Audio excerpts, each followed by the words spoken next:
Good morning and welcome to the interactive slot for King's Church. Today we're going to be making things out of salt dough. Look, I've put a big pot of flour here and some salt to give the idea of salt dough. The recipe will be on the website. We did make salt dough before when we made our Easter chicks. I'll move those out of the way. And this is here to remind us that we're still collecting these. You might have some from your takeaways or from things that you buy in the supermarket, sort of almost ready meals. So start saving those for next week. Okay, now then, today Nick is preaching to us from Luke chapter 24, which is the road to Emmaus. And this is the story of when two disciples were travelling to a place called Emmaus and somebody joined them. And eventually they realised it was Jesus. So here is a picture done by Maddie. A lovely picture of Jesus just with his two disciples having a meal. Okay, so I won't talk about that now because Nick will be talking about that in his sermon. But our theme today is Jesus is our constant companion. He is always with us. He is our friend, and he is with us whatever happens. In good times, bad times, middle sort of times, he's always with us. So today we're going to do something to help us to remember that Jesus is always with us. So we're going to make two items. This one is a decoration for a mobile phone case. Can you see that? And this one is a pen topper. Now the reason we're making these particular signs is because they are associated with Jesus. Lots of us know, whoops, that wasn't stuck on very well, was it? Lots of us know about the cross, and that is always a sign for Christians. Lots of people wear a cross around their neck. And another sign you may not have heard of before is the sign of the fish. I'll talk more about that next week, but let me just say it's a sign that the early Christians used, a sort of secret sign to show that they were Christians. Okay, I thought these were nice symbols. You could maybe think of some other things as well. So what we need today, we need our salt dough. We don't need very much. This is actually left over from when I was making those Easter chicks 4 weeks ago. It's been in the fridge and it's fine. So you might have a little bit of salt dough you can use. The reason I'm using salt dough is it can go in the oven. The other thing that could go in the oven is polymer clay, which I don't know if some of you might have. You know, I work with polymer clay quite a lot. So it's nice and squidgy. So we need our we need our salt dough. And we need a roller, a knife. Now I'm using a craft knife, you could just use a normal kitchen knife. We need something to work on, so I've got a tile. And we need, our templates. So I've made some templates, just out of card, leftover packaging. There is my fish I've made, and there is a cross. You should be able to just make those quite easily, or you could get something off the internet to help you draw them. So they're not very big, are they? Right, so let's get started. So here's my salt dough. I'm just going to roll it out to start with. Squidge it a bit more, make it nice and squidgy. Good word, squidgy.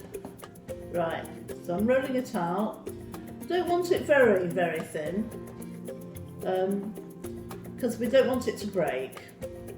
Remember, salt dough you can bake in the oven, very, very low temperature, about 50 centigrade, and I've baked mine for an hour and a half, but the longer you bake it, the more firm it becomes. So they do recommend you bake it for maybe 2 hours or 3 hours. Right, so that's thinnish. Not ever so thin. See that? How thin it is? Right, so with my templates, I'm going to cut out a fish. So with my knife, which it's a craft knife or other knife, just cut out gently, carefully, the fish. Although it's a little bit crumbly, so you don't want to go too fast. You want to go quite slowly.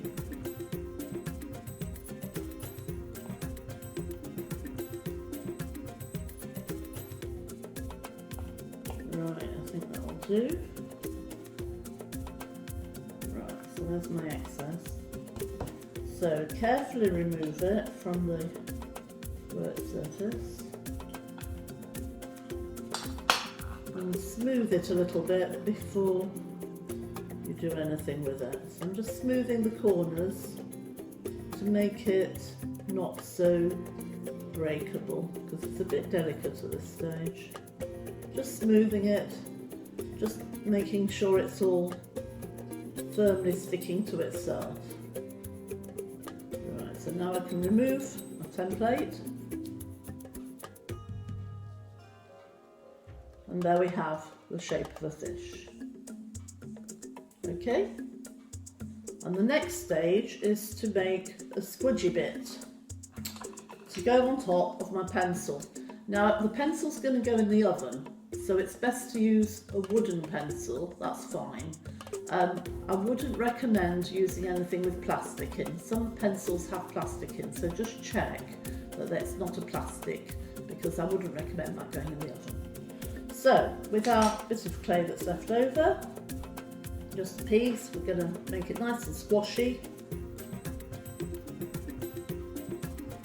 This is fun. Nice and relaxing to give it a good squish. There we go.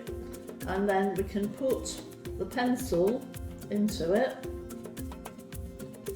to make a nice sort of little hat for the pencil. Right, so that squidges down quite firmly. Just pressing the edges to make it nice and firm on the pencil. And cut that top bit off. Right, so I've got a nice firm piece on the pencil. And now I simply, let's hope, gently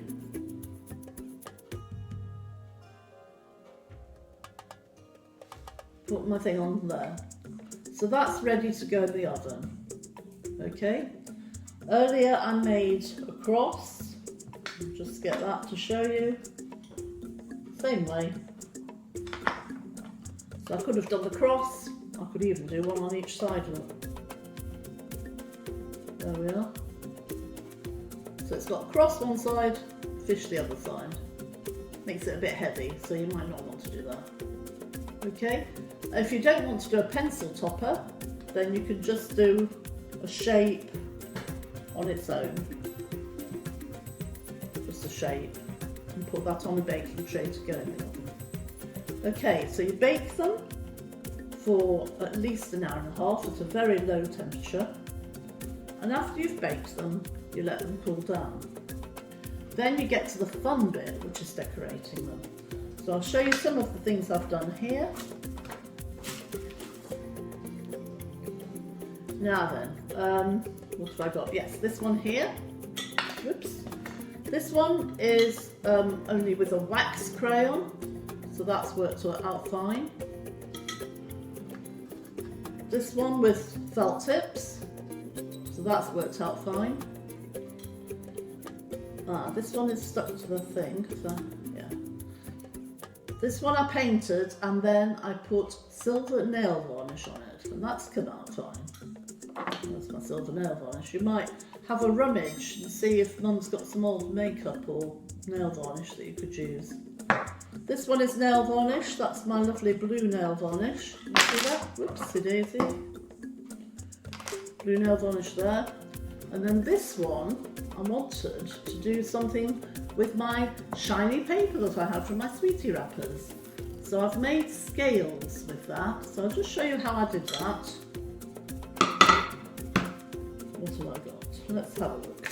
Let's try this one. This one I baked already. Oh, I should mention, after they've been in the oven and cooled down, most of them will be loose. This one isn't. This one is loose. So you need to glue it on before you finish off. Just a bit of glue will stick it back on. But this one I think is super tight, so that isn't coming off. So I'm not going to put any glue on that one. So just with some sweetie wrappers again, I've cut into tiny bits. And this time I'm using super glue, but of course you can use this is fine. I use super glue for quickness when I'm in these videos, because otherwise the other glue doesn't dry very fast.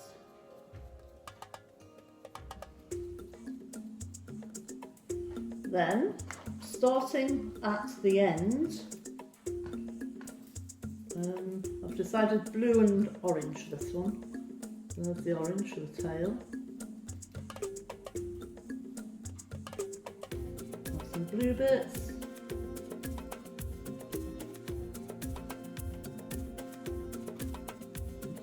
That's a bit of a silver bit. A bit more orange. And you can just make this up as you go along. You can do exactly what you want. I quite like the idea of stripes, but it's entirely up to you. You could do spots if you wanted, or you could do anything. So you get the idea how that works out. So at the end of the craft session, you will have a pencil topper, or maybe more than one pencil topper, all decorated. And you may have something to put on your mobile phone, if you have one, or perhaps on a notebook, or something that you can glue it on and carry it around with you. Because today we're thinking Jesus is our constant companion. So I'll leave you with those ideas. If you want some flour or you want some other materials, let me know and I'll see if I can get them to you. Okay, happy crafting this week. Bye for now.